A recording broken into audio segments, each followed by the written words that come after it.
I don't complain anymore.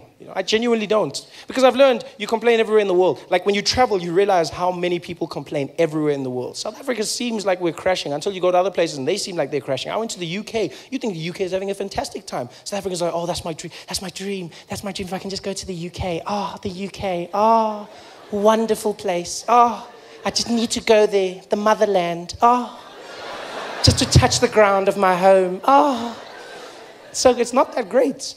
People in the UK are suffering. They're having their own poverty. Old people are dying because they can't put in their heaters during the winter. This is what's happening in the UK, the Great Britain. People are suffering all over the world. In America, they're complaining. They're going, there's racism at the highest level, segregation, black people being shot by police. People are complaining everywhere. I go, we have our problems. At least I understand them. At least I understand. I don't complain, I'm not saying people shouldn't complain. People will complain. Like white people will always complain. We know this, No, and this is because white people are good at complaining. You have it in your blood. You see it from white people. Like when they're born, they have it. Like white babies don't cry the same. Other babies are crying like, White babies are like, why? Why? Why? Why? Why? Why? White people have it in their blood. It's part of who white people are. And it's just the thing. It's not a bad thing. It's just a thing, White people are so good at complaining. They've got different techniques of complaining. It's not just one style of complaining. Some of them will complain on Facebook. Some of them will complain on 702. My favorite type of complaining white people do is the silent complaint. That's my favorite. The silent breathing complaint. That's the best one ever. Yeah. Where they just breathe out really hard. I love that. You see them everywhere just doing that.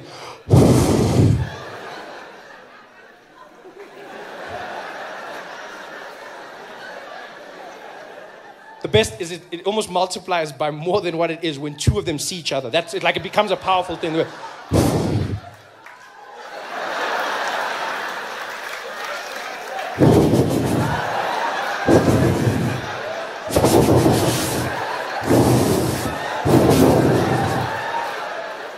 I don't even understand what that is. Why do you breathe out your anger? That's all white people. That's why Cape Town is so windy. It's just so many white people at the same time, that's all it is. But I've learned people complain overseas. I understand, everyone complains. You know what I hate though? Is when someone complains about my country. I hate that more than anything in the world. Yeah, because you know what? There may be problems, but it's my country. As my mom always said, this is my I'll solve it myself. That's how I work. Because I was in the UK and this guy, we had a conversation. Started nicely and then took a left turn. In the middle of the conversation, he goes, yeah, that's really interesting. But you know what your problem is, Trevor? You know what your problem is in South Africa? Yeah? You know what your problem is? I said, no, but you'll tell me, won't you? So yeah, I'll tell you, Trevor. I'll tell you what your problem is. In South Africa, you've got too much crime. That's the problem. Too much bloody crime. Yeah, crime and vuvuzelas. That's your problem. That's a crazy, he didn't even pause when he said crime and in the same sentence. Crime. He didn't walk away. He didn't go like, crime, that's the problem. Oh, you know what? And no, he went crime and vuvuzelas. Like in equal measure, these are the plagues of our nation. Like every day we battle crime and like mothers are seeing their children leave the house going, Temba, be careful of the crime. Nama vuvuzela, yes? Look after yourself, boy. It made it sound like every day in South Africa, people are getting shot randomly in the streets. They're like, hey!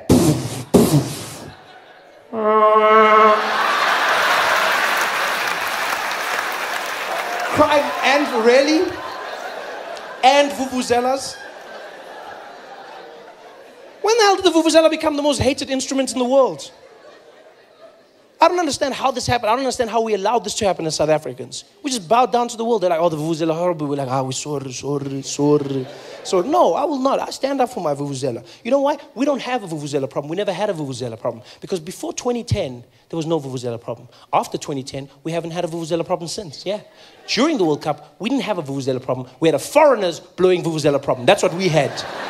In South Africa, we should have a thing where you have to have a license to blow vuvuzela. You can't just come here not knowing vuvuzela etiquette, blowing it randomly. The English fans, the Spanish fans, middle of the day, there they are, 9 a.m. What are you doing? It's so much fun. It's wrong. What are you doing? It's fun. But it's my dad's funeral. Yeah, but still, it lightens the mood, doesn't it? We'll miss him. Like, what the hell are you doing? These guys blew vuvuzela. Then the world was like, oh, South African vuvuzela. No, South African vuvuzela in the wrong hands. That's what it is. That's what it is. Vuvuzelas don't make noise. People with vuvuzelas make noise. It's the wrong people. You know who should be blowing vuvuzelas? Qualified, skilled practitioners. Chiefs and pirate supporters. That's who should be blowing vuvuzelas. Because there's never a problem with them. You watch them at those games. You watch them. There's always one guy in the corner. One guy. A mysterious man. You don't know where he's from, know where he's going. He almost just pitches up in the stadium by himself. And there he is with his vuvuzela. He's got those little mining hats that they've designed. You know, his uniform is like the Pirates logo, but it's painted on his stomach. He doesn't wear a shirt. And you know those stomachs that are hard, but he doesn't look fat. It looks like it's full of confidence. And those guys stand there and they blow their vuvuzelas in the corner by themselves. It is the sexiest thing you've ever seen. That vuvuzela will speak to you. That guy's just there in the corner.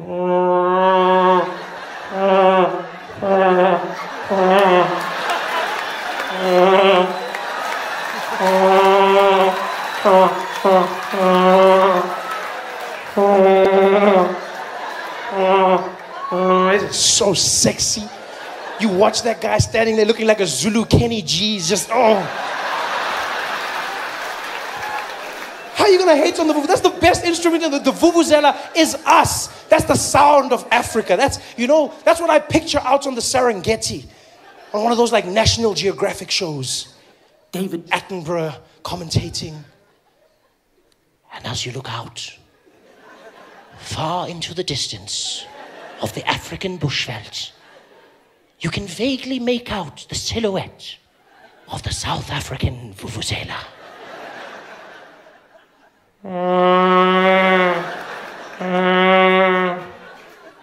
The male vuvuzela is a stunning creature. And it is mating season now. He has roamed for kilometers searching for the perfect mate.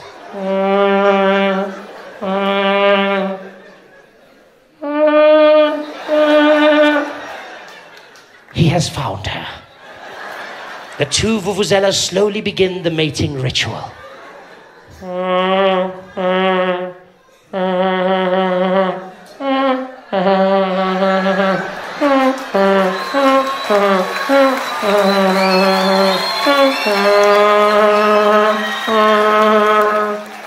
The female is impressed. She assumes the position as the male slowly mounts her and they begin procreation.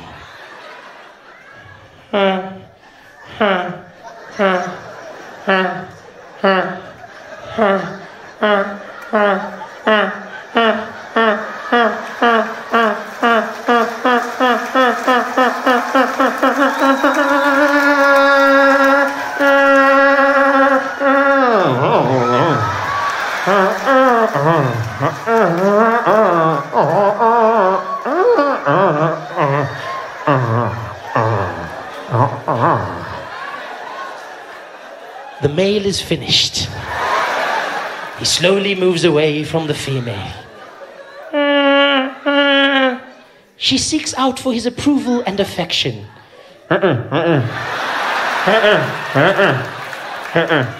He just wants to sleep. How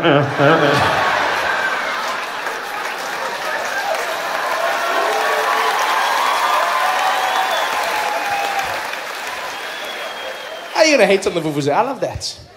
Hey there, thanks for watching.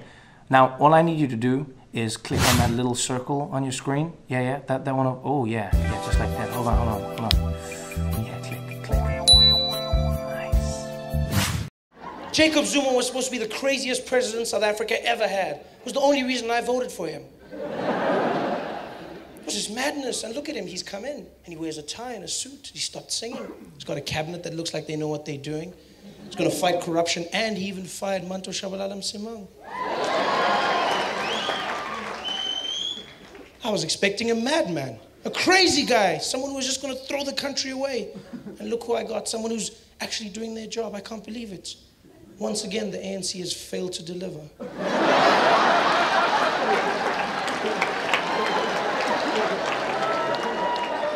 I wanted Jacob to be wild. I pictured this guy walking into Parliament 4 hours late, not even wearing a shirt, you know, his tummy hanging out, walking in there wearing a little plastic crown, busy singing to himself.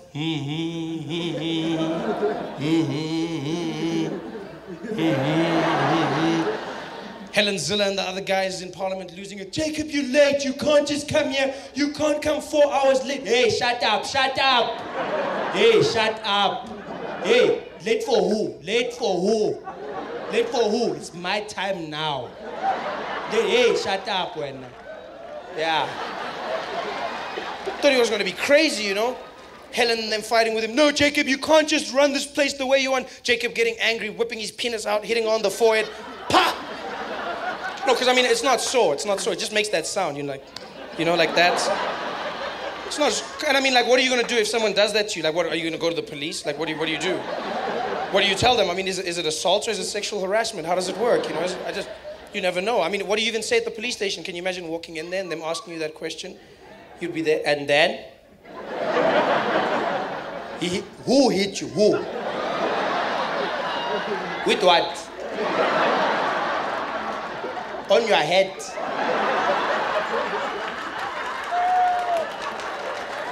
Just tell this guy, tell him what happened.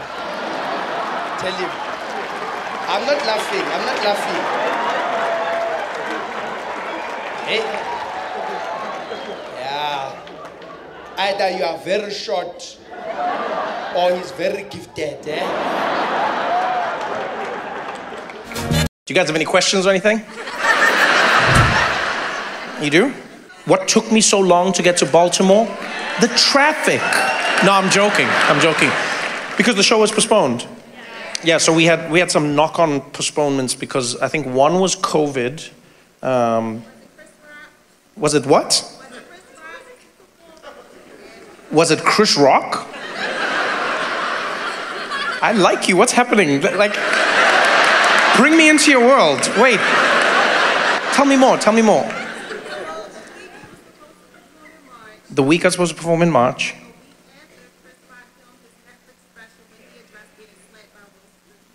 A week later, Chris Rock filmed his special where he addressed getting slapped. Did Chris Rock knock me off? No. I love that you were watching all of this and you were like, ooh. This is amazing. You thought Chris Rock knocked me out of Baltimore and then I couldn't perform because of him. That's amazing. No, first of all, Chris would never do that to me. Like, as comedians, especially comedians who are friends, we do a good job of knowing where everyone's performing. But I really love this idea. You thought I had beef. I was sitting there. You were watching Chris Rock's thing, waiting for me to come out and slap him. Keep my week out your month.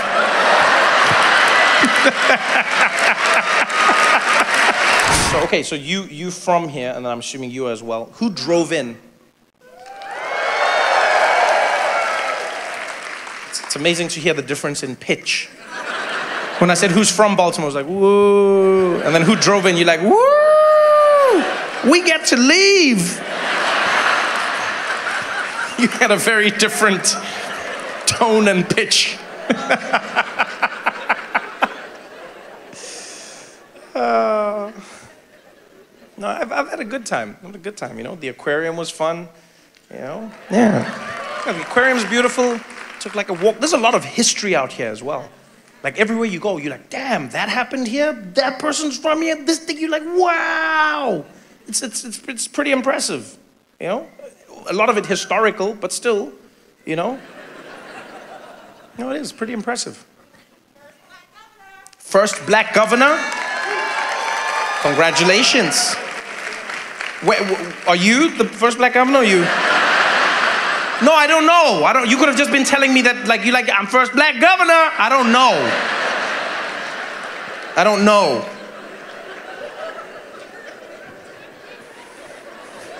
When was the first black governor? Now? That's pretty wild. Oh, wait, Wes is here? That's here? Oh, damn. Oh, I wondered where Wes was. Okay. Oh, damn. It's pretty wild that in 2023 there's still first black anything. No, you would have thought by now that would just be second. Oh, there we go. Damn, that person's like, he's the second! I am the first! Like how we've got all the governors here. Me, damn you! Don't you dare steal my legacy! You look very tall, Jordan. You play basketball? Football. Oh, okay. That makes sense. You know, there's a weird statistical... it's basically just like a rule in America. Once you are above a certain height, I think it's like 6'5" or 6'6", then statistically you are a pro athlete in one of the sports. No, it's true. It's true. It just is. It's like once you get beyond a certain height, it means that you've probably played one of the sports at a high level, college or further. So it's like that's why I asked you the question. So you play football? You did play football, like American football? Oh, I don't. You like I don't do soccer, man. I like that. I don't do soccer. Not I don't play soccer. Not I haven't played. I don't do soccer. I loved watching football as a kid growing up. And we never had American football in South Africa, right? But we would see it in movies, and we never knew what was happening. Like it was amazing because we'd like watch it on TV, like, and we wouldn't see the full games. There would just be moments, and sometimes in movies, and then we would try and do it ourselves because we loved American culture. And then we would just like stand there together as kids, and we're like, "You can be, you can be, yep, yep, yep, yep, yep."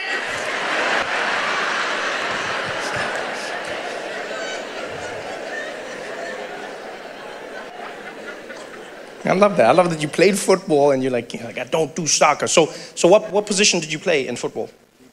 Say again? DB. Cornerback. What does the DB have to do with cornerback? How does that work? No, I'm ignorant. Help me out. What is DB? Defensive back.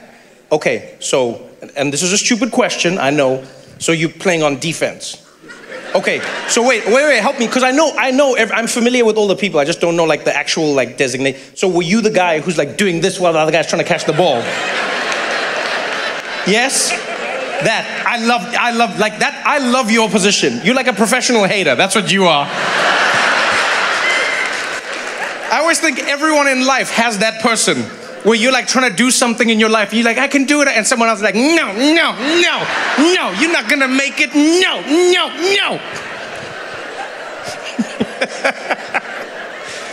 It's such a fun position. I actually think that's the best position, because if you're catching, it's stressful, you gotta catch the ball, you gotta do the whole thing with your tippy toes every time you get it. That's my favorite moment in football. Like it's my favorite moment, because football has the most range of any sport I've ever seen, right? It's like in the beginning, it's like, hot, yeah, boom, bah. But then when they catch the ball, it's always like, ah. I love that. It's adorable. It's such a beautiful range. It's like a little tippy toe thing at the end. But your job is fun. Because your job, you don't have to like catch the thing. You just have to run really fast and then just like get the guy. I like that. Were you good? Yeah? I like that. Jordan was like, of course. Of course I was. Oh, it's a dope sport, man. It's really exciting. It's crazy and scary, but it's fun. It's fun. And so you're done now in life. Not in life like that. No. Don't be like that. What I mean is like no more football.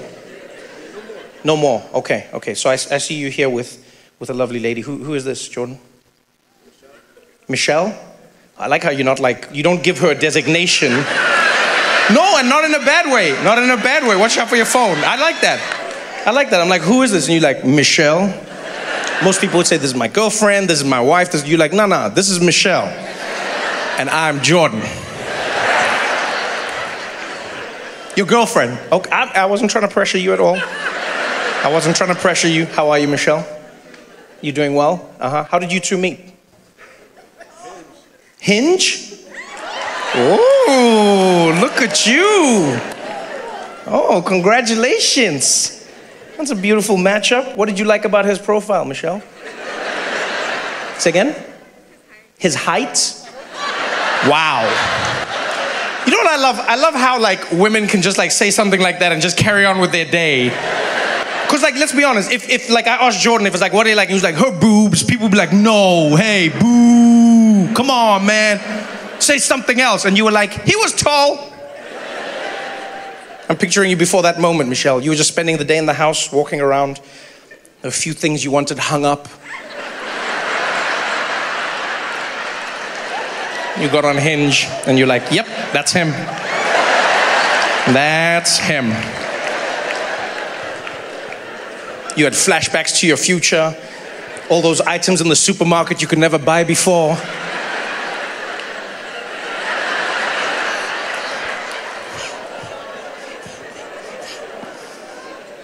That's adorable. So what was it for you, Jordan? What did you like? Say again? Personality. Look at this guy. Huh? Huh? Look at that.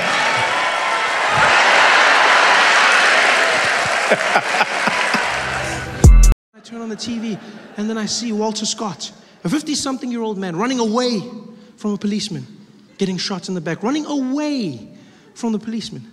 And again, the media, for some strange reason, just seems to forget what the main purpose of the discussion is. Because on day one, they go, unarmed man, shot in the back. Day two, they're like, who was Walter Scott? Let's find out about him. Apparently, he had a charge of assault against him in 1987. So he gets shot for it? How hard did he punch the guy that he gets shot for it in 2015? Well, did he punch the guy into the future and then he came back to get him? Is that what happened? I mean, it was the 80s. Everyone punched somebody in the 80s. I don't understand why this is a big deal. They were saying the craziest things. They were like, Walter Scott, I mean, everybody's talking about the police officer. Let's talk about him. Why did he run? Why did he run? Because he didn't want to go to jail. Are we really going to live in a world where police no longer want to chase criminals? Is that what we're saying? Is that what we're saying? Police no longer want to chase criminals? That's the whole point of the game, isn't it? We played it as kids, cops and robbers, yeah? You've seen the movies, that's what makes it fun. Freeze! You can't catch me, copper. And then you run. That's what makes it fun. Now police no longer want to chase criminals. We're going to live in a world where police, can you imagine what that's going to do to the movie industry? It's going to be horrible. Remember, we're going to be watching Bad Boys 5, Martin Lawrence and Will Smith. Freeze! Okay, end of movie, done. This is the worst movie ever. This is the strangest thing. They asked all the weird questions that have nothing to do with a man being shot who is unarmed. They come on and go, also noted is that Walter Scott owed $16,000 in child support. To the cop? No, I mean, like, to the... Because that would be a different story. That would be like, if that was the mother of his children that shot him, then you know what? I may actually be on her side. You never know. Yeah. I might have been there like, you know what, sister? You shoot him in the back, girl. That's right. You shoot him thinking he ain't gonna pay after he play. You shoot him in the back thinking he gonna run away from his responsibilities. Shoot him dead. But this has nothing to do with it. A policeman shoots an unarmed man, he's running away. And then they have the crazy nerve to say, this officer feared for his life. He was afraid. Afraid of what? The man's running away. There's nothing less frightening than somebody running away from you. That is the definition of fear. He's running away. The only thing he could have done to be less threatening is to cluck like a chicken as he does. There's nothing less frightening than a man running away from you. Like, what are you afraid of? You can't say he was running away. I was afraid. Afraid of what? He's running away from you. That makes no sense. You're seeing him from behind. No one's threatening from behind. They're running away. There's no one who's frightened. Like maybe Kim Kardashian, but nobody else is running away from you. You shoot him in the back. And I was like, yeah, I was afraid. Afraid of what? What, do you have abandonment issues? Why would you shoot a man? My dad left when I was 5. Makes no sense. So I don't know how not to die. And here I am in my car on the side of the road in a random street in Los Angeles.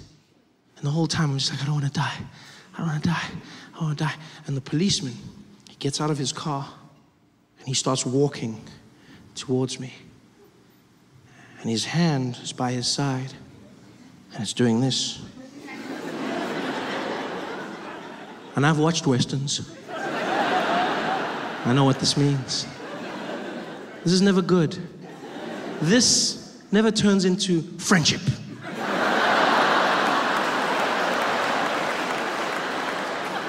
So now I'm starting to stress and I'm looking at him in the side mirror of my car and I'm panicking because objects in the mirror are closer than they appear. So he's gonna get there at any moment. And I don't know why I did this. Like as soon as he I panicked, I completely panicked and I launched myself out the window. I took my body and I threw it out the window and I fell onto the side of the car, just and onto the side of the car. I basically went back to nature. I thought of a predator, you don't make eye contact and you play dead. That's all I did, I just played dead on the side of the car. Shame, which freaked him out. He was just like, what, hey, what's going on? I said, I'm sorry, officer. I'm sorry. He's like, sure, what are you sorry for? I said, whatever it is that's gonna make you shoot me, I'm sorry. I'm sorry, officer. He said, sir, get back in the car, get back in the car. I said, no, I don't wanna die. Please, I'm not falling for that trick. Please, officer, I'm sorry. I'm sorry. He's like, sure, I'm not gonna kill you. Just get back in the car, get back. And I mean, Shame, this guy was just as freaked out as I was. I'm not gonna lie. Because I mean, when I put myself in his shoes, what does he do? Imagine that you're standing on the side of a guy jumps out of his own car. What does he can't even call for backup. What does he say? 10-4, I need backup. And what do you need? I got a black guy killed himself. 10-4, you gotta make something up better than that. We'll back you up, don't worry. Like you can't, like what do you say? It's just like weird. The guy's freaking out, I'm freaking out. And I'm lying there, and this guy, he approaches slowly, he finally gets to me and lifts my arms, and he's like, get back in the car, sir, get back. And he stuffs me back into my window. Get back, I'm like, no, I don't wanna die, please, I don't wanna die. And he's like, sir, calm down. Okay, I'm sorry. He's like, sir, have you been drinking? I said, no, sir, I haven't been drinking. I said, okay, calm down. Do you know why I pulled you over, sir? I said, it's because I'm black. And now, I wasn't being an ass, nor was I joking. I'd just been informed that as a black person in America, if you drive a really nice car, there's a good chance you're gonna get pulled over by the police. Yeah, so in my world, he was doing his job as I had been told. Yeah, I wasn't judging him. In fact, I was a little flattered. I was like, well, thank you very much, Mr. Officer, for noticing this bad boy right here. That's right, 2015, baby. I was really excited. He was more freaked out though, because I said to him, I said, it's because I'm black. And then he did this thing that I've come to learn is the reaction of white people in America, who, when they hear information they can't process fast enough, have this thing where they smile on the outside, but on the inside, it's almost as if they're short-circuiting. He looks at me and he goes, I'm sorry, what? I said, because I'm black, that's why you pulled me over? And he goes, no, hey, no, hey, no, that is not, no, hey, I don't, no, that is not,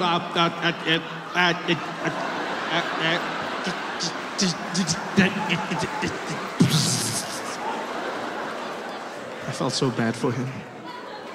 Yeah. I think we both learned a lot that day, the two of us. Grew from that experience. I was speeding, that's why he pulled me over. But he let me go. Fear. Hey there, thanks for watching. Now, all I need you to do is click on that little circle on your screen. Yeah, that one, oh yeah, just like that. Hold on. Yeah, click. Nice. That's why I love coming home. I get to see the stories from a different angle. I get to enjoy it all. I'm so happy to be back. But everything has flipped on its head. 2 years. You know, guys, going away for 2 years is not a long time. And you come back to South Africa and everything has flipped on its head. I went away for 2 years. I come back and white people are on strike. I thought it was a Leon Schuster sketch. In the streets, white people marching. And immediately you're like, these people have no experience.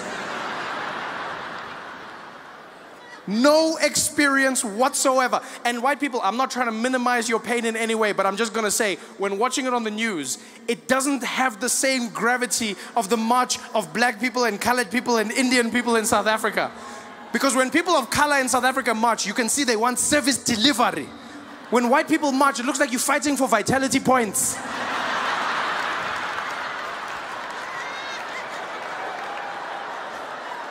It's just not the same.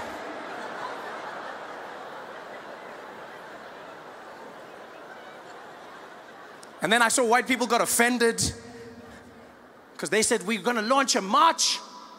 Zuma must go. Zuma must fall. We want him gone. And then black people didn't join. And white people like, why don't they join? Why won't they join us? Yo, why won't they join? Because it's racism. Huh? We're marching for this country and they don't want to march with us because it's racism. That's why they don't want to join us. No, guys. Black people are not joining your march. It's not because of racism. It's because of rhythm.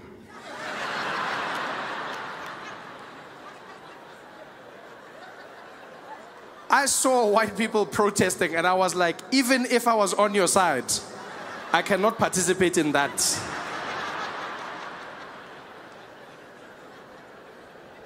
The best white marches South Africa had were 3 old white ladies who had the worst struggle song I've ever heard in my life. Sounded like a lullaby converted into a struggle anthem. Zuma must go, Zuma must go, Zuma must go, Zuma must go, Zuma must go, Zuma must go. Yo, I can't march to that, guys. I don't even know where to begin. You realize a march is all about rhythm, right? 10% of every march is the issue, 90% is the beat. When black people march, you need to encourage others to join. Along the way, you need to pick up stragglers. Just some people who get into the rhythm as you move past. Some guys are just there as you walk past. Host, host, give up, host, give up, host, host, da da da da, host, give up, host, host, give up, host, da da da, host, host, give up, host, give up, host, host. Ah, people are joining. People are joining. It's got power. You realize black people are marching from Soweto to Pretoria. You need a march that will move you. Every stride has purpose in it. Host, host, host, host, host, host, host, host, host, moving. Zuma must go. Zuma must go. Zuma must go. Zuma must go. Zuma must go. Zuma must go. Guys, we're not even getting to Craig Hall like that. Asfigi. Marching with that song to Pretoria, by the time we get there, Zuma left by himself. He's chilling there in his house in Dubai. Laughing. Did they only arrive just now?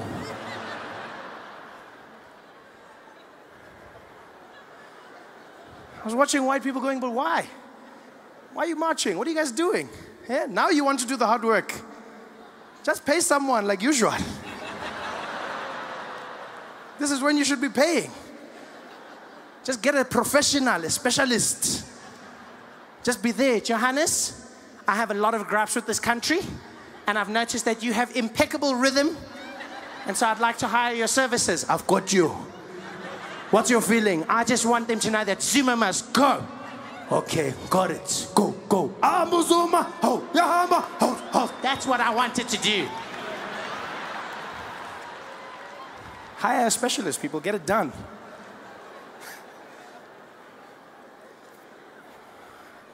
This song will get you nowhere.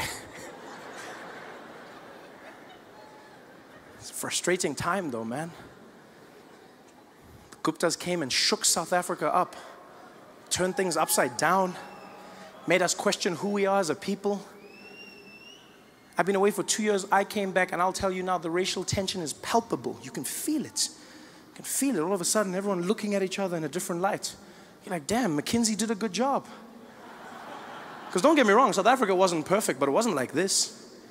You know, 2010 had us in a different feeling. We had a rhythm. We had a plan. And then all of a sudden, it fell apart. Now we're looking at each other with shifty eyes. Separated. The Guptas did a good job. People are angry, and I understand why, you know. But sometimes I think people's anger gets out of hand, you know. Like I saw people fighting because the Guptas had a wedding at Sun City. And at that wedding, they only hired white people to serve them. And people were like, they're racist, they're racist. Okay, maybe they're racist. Or maybe the Guptas are doing what every black person dreams of doing when they get enough money.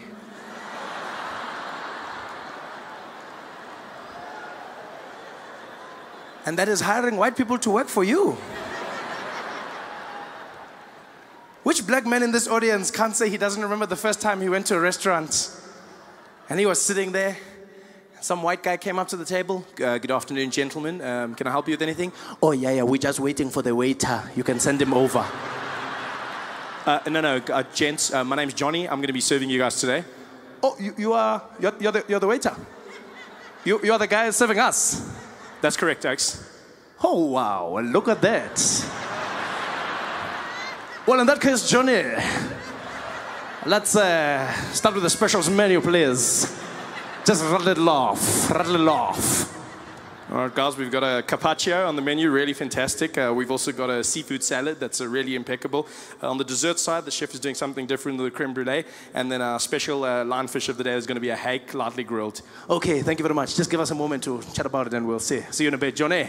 All right, thank you very much, guys. Hey, can you believe it? Yeah? Can you believe it? On my beck and call. Watch this. Johnny. Yeah, what's going on, guys? Nothing. Carry on. This is power. Have you guys seen our president? Huh? Have you seen him lately? Oh, man. He's back. He's back and better than ever before, you know? The last few months have been so taxing on him. People fighting with him in Parliament, shouting things at him. He's been stressed, sitting in a corner, quiet, all to himself. And then he found out that he would be paying nothing, absolutely nothing for the upgrades at Nkandla. And he walked into Parliament, a new man. Had a bounce in his step. He had his swag back. Jacob 2.0. I mean, he's still doing the same things, making the same mistakes, but now he has a certain level of panache. I saw him mess up a speech the other day, stumbled on a word like he always does. This time, though, he didn't frown, he didn't get stressed. He just worked through it. And here we can clearly see there are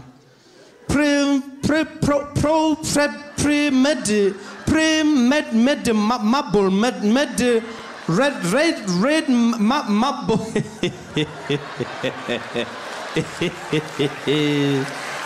A marble red marble.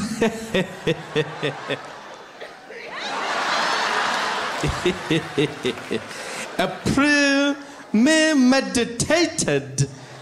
Just came back and he handled it.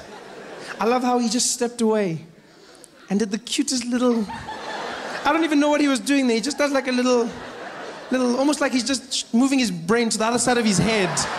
Like he knows when it's in the wrong place, it doesn't, he just shook it up. And he came back in. Even the way he handled the scandal was powerful. We thought for sure that Nkandla would be his downfall, and yet Jacob Zuma took something so serious, he turned it into a joke and threw it back in our faces. Well, we are clearly living in a place where there is a poverty of politics, people asking questions, but they don't want answers, questions, more answers. We're investigating, they ask again, questions, more answers. Then in Parliament, we're here, point of order, yes, Nkandla. Thixo waseGeorge Koch.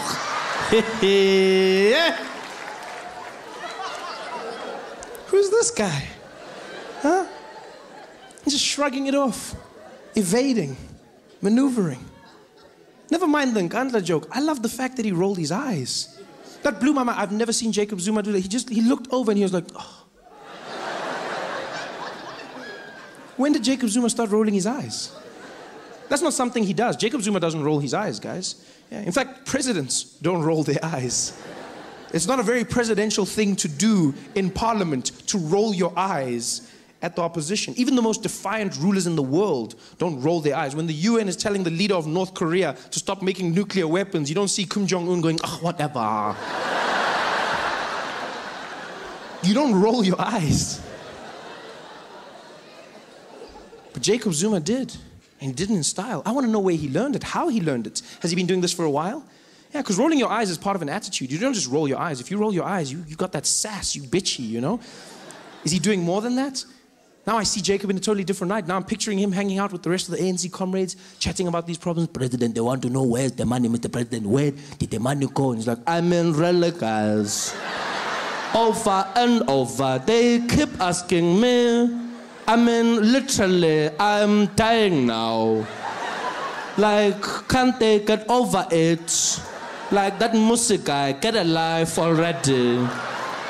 Jeez, just because you hang with white chicks. I mean, please, whatever. Is that what he's doing? And if he is, where did he learn that? Where do you learn to roll your eyes at that age? That's what I want to know. It's not your friends. It's not your colleagues. It's probably your kids. Yeah, you learn bad habits at home. Jacob Zuma probably learned it from one of his children in the house. One of his daughters, maybe. She was going out for a night with her friends, caught her as she was leaving. Hey, Wentombazan, where are you going dressed like that? Dad, I told you, I'm going out with my friends. I'm going to a party. First of all, you are already in a party. Secondly, no daughter of mine will dress like that. Go and change. Oh, Dad, what are you doing? You're killing me. Come on, why are you doing this? I can dress however I want. I'm old enough. Hey, you will do as I say. As long as you are living under my roofs, which I have paid for with other people's monies, you will obey me. Go and change. Oh, Dad, come on. Why are you doing this? Everyone else dresses like this. All the other kids do it. Are all the other kids my children? You never know. Eh? Don't come in this house with that DA attitude. Go and change now. Whatever.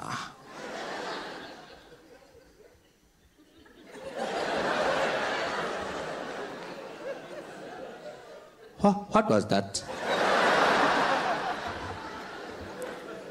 What did you just do?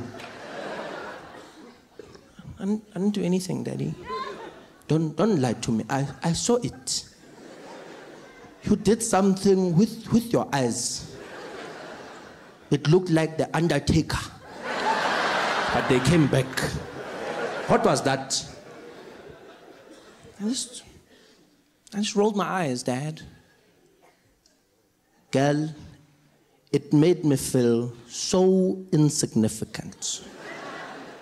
What you did there made me feel like you did not acknowledge the seriousness of this situation. Can you teach me how to do that? Yeah, like, it's easy. Like, you just roll your eyes. If someone says something you don't like, then you're just like, whatever. Whatever. No, Dad, whoa, that's too much. That's too much. You just gotta loosen up, you know? Just be like, whatever. Whatever. I think I got it.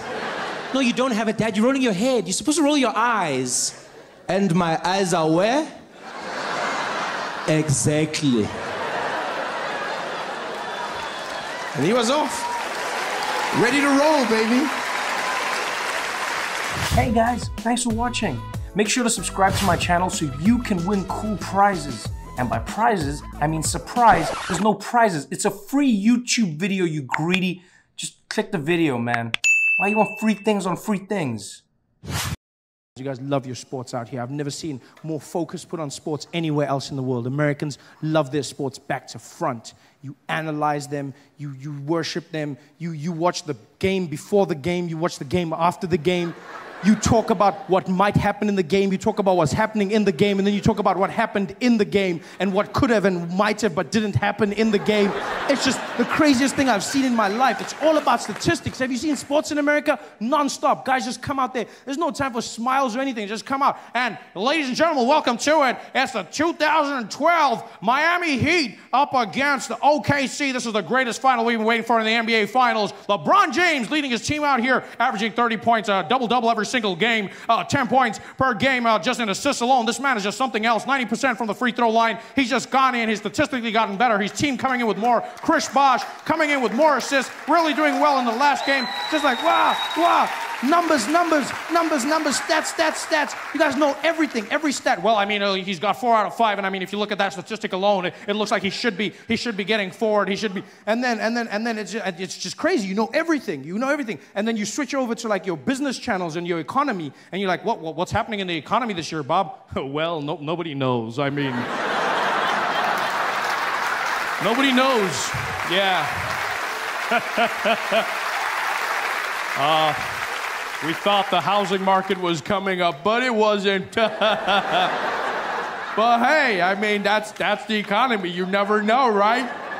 You never know. What about stocks? Well, I guess stocks, they're up and down. I don't really know. They're up and down. They could go anywhere. It's those are stocks. We don't know. But the sports, you know, you need to flip that around. You need to forget the statistics in the economy. Just relax in your sports. Have fun. That's the sports I watch, is relax, like soccer. I'm a huge fan of soccer, you know. Yeah. Oh, there's some fans here. I love soccer. It's chilled. You hear it in the commentators when a game is being played. There's no statistics at all. Game starts off, the whistle blows, and welcome, ladies and gentlemen, to this majestic match. It's Spain playing against Germany. Oh, and what a wonderful day it is. Look at the crowd, really excited. Oh, and the atmosphere is amazing. Wonderful weather. And the guys are just like, oh, yeah, John, you can feel it. The players look great. It's wonderful. What do you think is going to happen today, Martin? Oh, nobody knows. I can't even remember the last time I saw a game this good. Americans will remember. Americans will go back to the finest statistic. The last time a black man scored using his left hand, jumping over a mixed race, half Indian, was in 1967 when they're like, what? This is madness.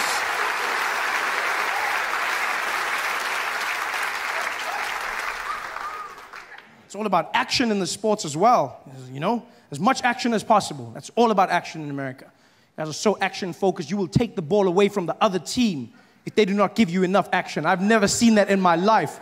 That's a horrible way to bring people up. You go to the other team, you go, hey, you guys, you take the ball, and you've got 24 seconds to get the ball in that net. 24 seconds! And if you don't do it, we're gonna give the ball to the other team. You hear me? We're gonna give the ball to the other team. Yeah, we know there's a lot of black guys. You try to get past them. That's up to you. Go! 24 seconds later, bah! You guys, you try. All about action, you know? Because America's different. It's different from the rest of the world. And you don't really know how different America is, though, until you get here. That's the one thing I will say. You know, you think you know. But then when you land in America, in your airports, that's when you know this place is different. Because American airports, unlike airports everywhere in the world, which have a certain level of joy and just all around happiness, American airports, they're like concentration camps. It's just, you know, it's just people walking barefoot in single file.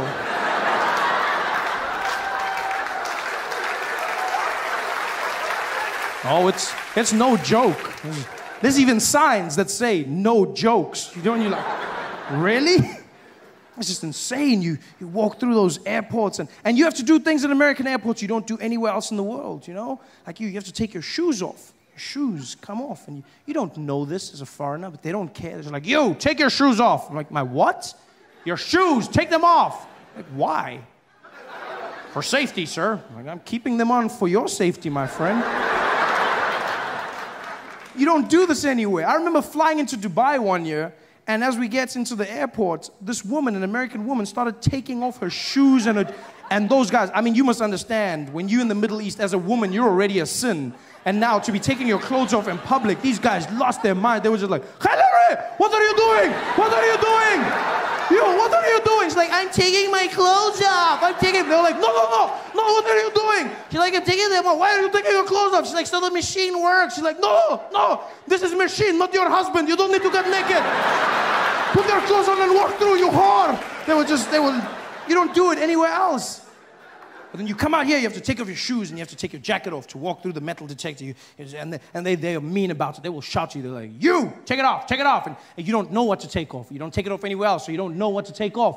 So you're like, you, take it off. Take what off? Take it off, sir. Take what off? Take it off now! What? Your clothes? Take them, my clothes? And now you're standing there, this man shouting at you, telling you to take your clothes off. You feel like a child in a Catholic church. It's horrible. It's just, you're just standing there. I mean, I understand the need for security, but they don't need to shout at you. At least, if they tried to be nice, maybe if they chanted instead of shouting, instead of take it off, if they were like, take it off, you'd be like, yeah, woo, security, safe and sexy. They don't. This is a harrowing experience as you come in. And the worst is when you have to go through passport control. Oh, as Americans, you don't feel the pain, but as a foreigner, it's a whole different game. As Americans, you walk through to the US citizens line, and they welcome you back like you on some secret mission. And you're just like, welcome home, sir. You know? When you're a foreigner, you have to wait in a super long line, and then they tease you. The line goes right to the front, and then it comes back, and it comes back, and you finally get there, and you have to wait for that, and they're standing there, and the guys are like, sir, come on, sir, step forward, step forward, sir, step forward, forward, back, behind the line, sir, back, get back, sir, get back. It's a stress. You're standing there, and now you have to answer questions. Horrible, like you don't understand. It's the stress,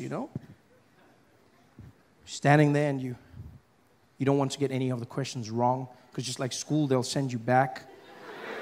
So you stand there and you have to answer them into a microphone that's placed strategically low, almost so that you have to bow to the American as you answer every question of his.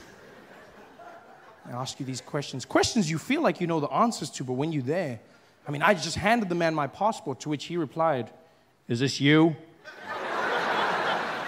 Never before have I felt so much pressure to look like myself. I was like, I was younger then. It's horrible. And then he starts rattling them off. It's your first time in the United States of America, sir? Yes. Your first time, sir, is that correct? Yes. Sir, what is the duration of your visit out here? I'm going to be here for 6 months. 6 months, sir? Is that correct?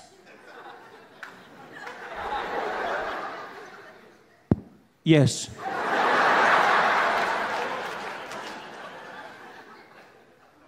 Sir, what is the purpose of your visit in the United States of America? I'm here for holiday. Holiday, sir? Yes. Which one? My one. Could you elaborate, sir? Holiday. Yeah, what do you mean holiday, sir? Like holiday, like, woo, woo, woo. Yeah, holiday. Yeah.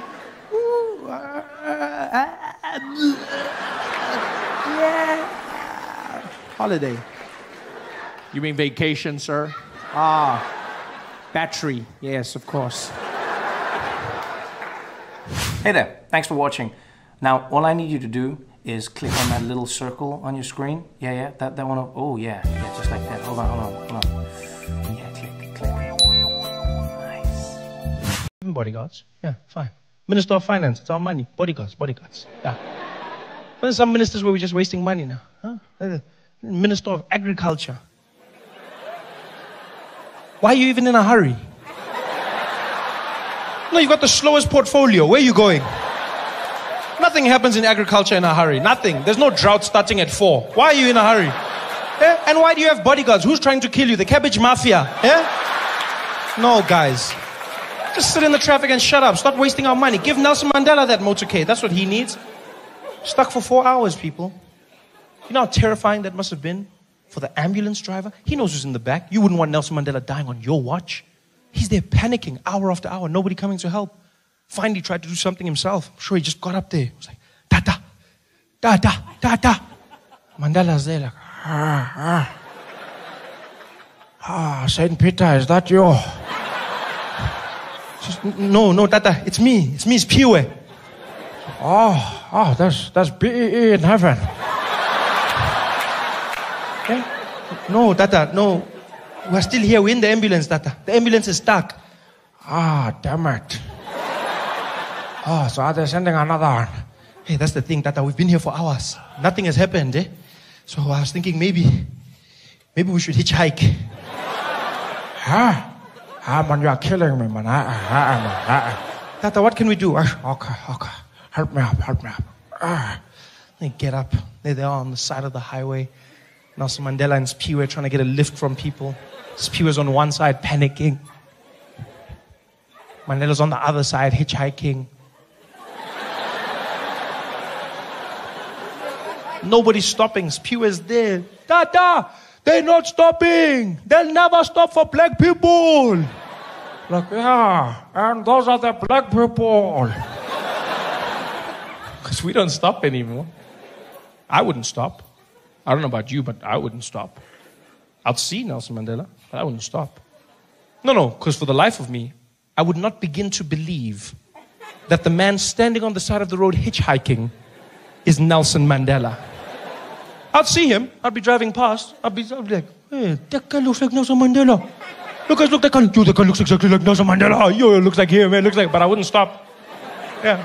Not because of time. I'd even have time. I'd have time to make a U-turn, in fact. I'd make a U-turn. I'd go back around. You got to see him. You got to look at him. He's amazing. He looks exactly like Nelson Mandela. You're going to see him now. You're going to see him. We'd drive past there slowly. Look at him. Yo, looks exactly like Nelson Mandela.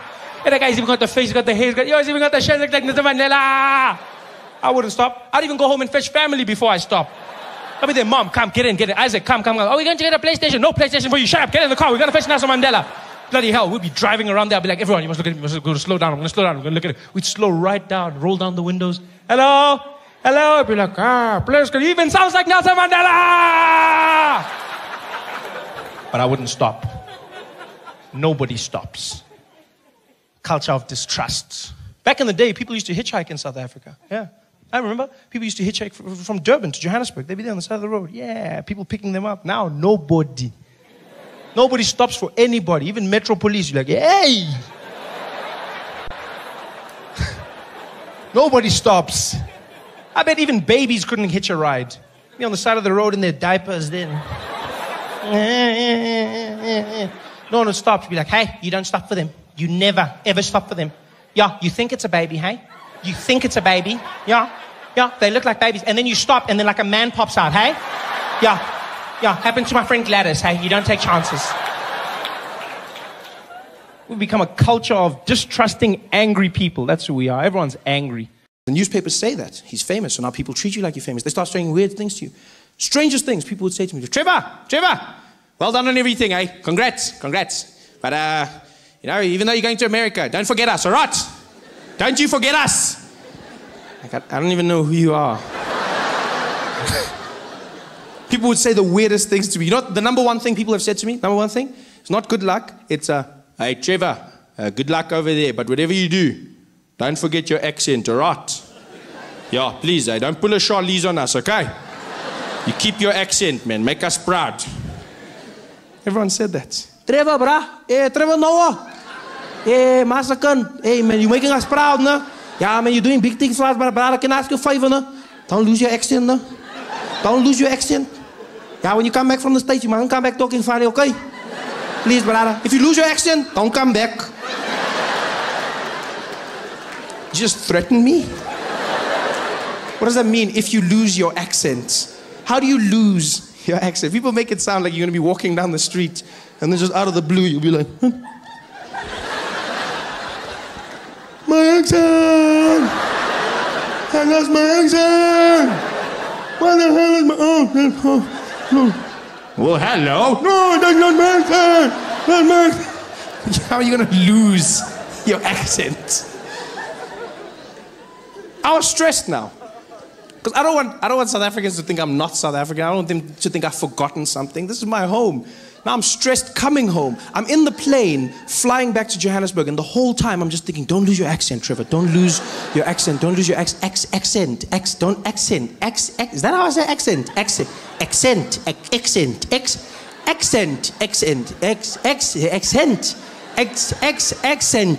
By the time I landed at OR Tambo, I was losing my mind.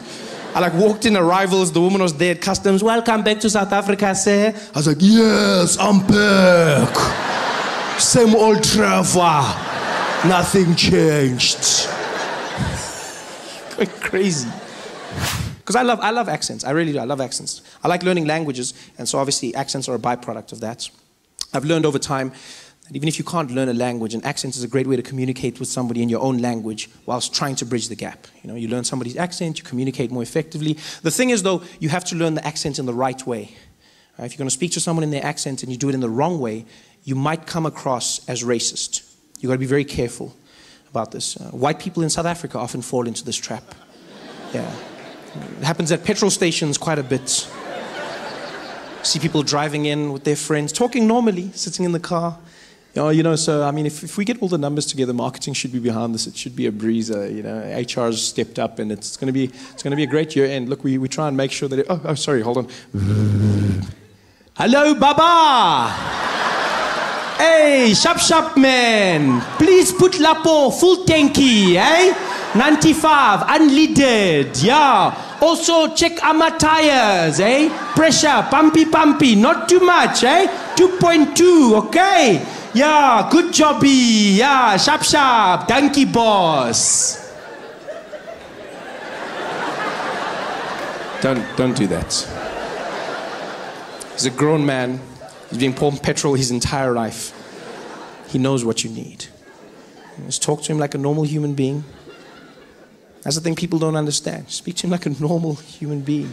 I used to get so angry whenever I'd see white people changing their accent when they talk to black people. I get so angry. I was like, all white people racist? Is that what it is? You're racist? And then I learned. Life taught me not to be so quick to judge. Yeah, I learned a valuable lesson. I was driving to Gold Reef City one day, into the backstage area, and the security guard came out to the boom, and he was like, hey, how are you, sir? Is your name on the list? I said, yes, how are you, Baba? My name is Trevor. He's like, okay, Chabal. I said, no, Trevor. He's like, oh, sorry, Chabal. I said, no, Trevor, Shalva. Trevor, Shalva. Trevor, Shalva. Trevor, Shaval. Trevor, Shaval. Trevor, Shaval. And now my friend who was irritated, he just leans over me and he's like, hey, Papa, get Trevor. He's like, oh, Trevor. Why you don't talk properly? And then I understood. I finally understood what white people have been trying to do. I see, you're trying to communicate more effectively. You're trying to engage somebody, but understand this. When speaking to somebody in an accent, the number one rule to understand is an accent is not a measurement of intelligence, right? An accent is just somebody speaking your language with the rules of theirs. That's all an accent is. So don't speak down to them. Don't patronize them. Speak to them the way you would to yourself. Just try and learn their accent. That's all it is. It's just another accent. Yeah. And I learn them. I spend all my time learning accents. I try. I love it. I learn in restaurants. That's a safe place to start. You learn, you read off the menu, you try and pronounce the words correctly. I was inspired by French restaurants, funny enough. Yeah, whenever I'd go to a French restaurant, I was always fascinated by the fact that people would order food in a French accent. I never understood why. Because they don't do it in any other restaurants. Only in French restaurants do people walk in and then change their accent when they order. They come in talking normally. Yeah, it's a wonderful thing. You're really going to enjoy it. It's so beautiful. Yeah, stunning. You have to have, the dessert. Oh, good evening. How are you, sir? Yes, I will have a bottle of water for the table, please. And let's start off with, could we get the Sauvignon Blanc, please? Yes, and we definitely for mains going to have the filet mignon. And for dessert, we're going to go with the crème brûlée. Thank you very much. Thank you. Oh, you're going to love it. Why are you doing that? I never understood. I was like, why? Because it's not like the French are going to return the favor. There's no French people sitting in our restaurants in South Africa looking at the menu like, so for the table we can order some starter portion. We share something, no? Okay. Could we please have one serving of the boerewors?